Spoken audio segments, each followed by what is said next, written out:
Hey everyone, I'm Heather Vitale and welcome to the Delaware Standardbred Owners Association Awards Dinner. And this is the night where we celebrate our four-legged stars from the first state from last season, but I am not alone. My co-host for the evening is Matt Sparacino. He's the Assistant General Manager from Harrington Raceway. And Matt, you are back again. Last year was your first year, so you liked it enough to come back.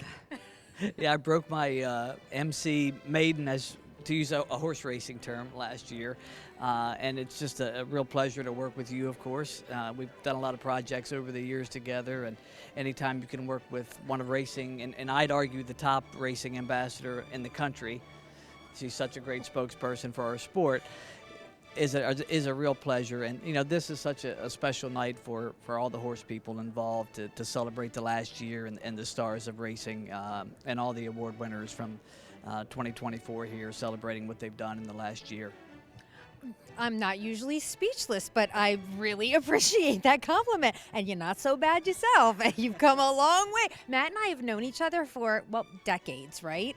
I mean, since back in Rosecroft days. Almost, maybe 30 years, believe it or not. So it's definitely 25 and close to 30. Love it. Okay, and here we are still together. And last year, a lot of really great horses, a lot of really great performances. Let's talk about one of the horses that you really loved watching.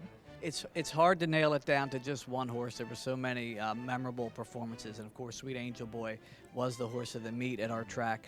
You know, but there was two horses that I really, enjoyed watching race because of their style coming from off the pace so often.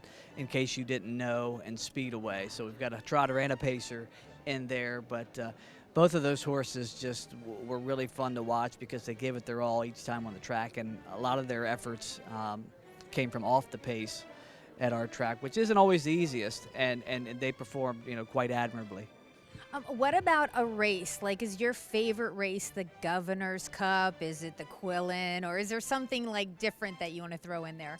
Those are all great races. It's hard for me to really whittle it down to one, but there was one night when, in case you didn't know, one from Post 8 and just went a really amazing trip on the outside a long way and mowed him down in deep stretch. That's trainer Les Gibbons' horse. I believe Jim Moran was driving. So that kind of stands out as one of the more memorable efforts because, as you know, it's not easy to win from Post 8 on a half-mile track, especially when you're getting away in the back, but she proved that you can do it. Now, I know right now, this time of year, we are racing at Bally's Dover. However, before you know it, Harrington Raceway will be open. And then before you know it, the Delaware State Fair is coming around. The fair racing is a little bit different for 2025. Yes, it is. So much like tonight is our biggest non-racing night of the year, celebrating the stars of Delaware racing for the past year. That's always our biggest night of the year for Delaware racing during the fair.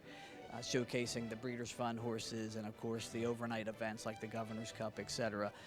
Instead of racing the second Thursday of the fair, which has been tradition, the folks at the Delaware State Fair, Harrington Raceway, and the DSOA have been talking throughout the off-season, and we're actually going to kick off the fair with racing this year being the first night of the Delaware State Fair. The first night of those 10 days will be racing.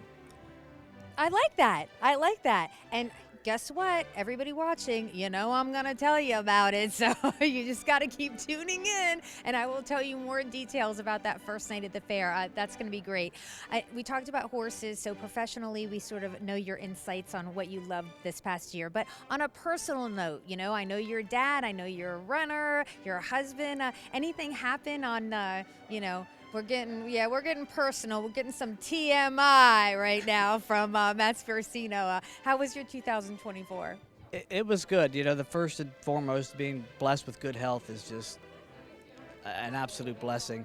My two boys and wife, we've had a great year. As you know, my one indulgence outside of my career and family, if I'm not working or spending time with them, I do like to run, and I ran nearly 1,700 miles last year, competed in 42 races, set a lot of personal bests, won a lot of races, and it was just a really memorable year on the running front, and I'm hoping I can fend off Father Time for a few more years and continue that on the side, because it's something I really enjoy, and again, I'm just grateful to have have good health, and the support of my family along the way, and pursuing that competitive fire at an age it's not 20. We'll leave it at that. Raise your hand if you want to see Matt Sparacino go against a field of horses in the open pace at Harrington this spring. Yeah. Congratulations on a great year, and I cannot wait to see you in the spring again. It's going to be so much fun this season. Thank you, Matt. Thank you, Heather. Looking forward to it.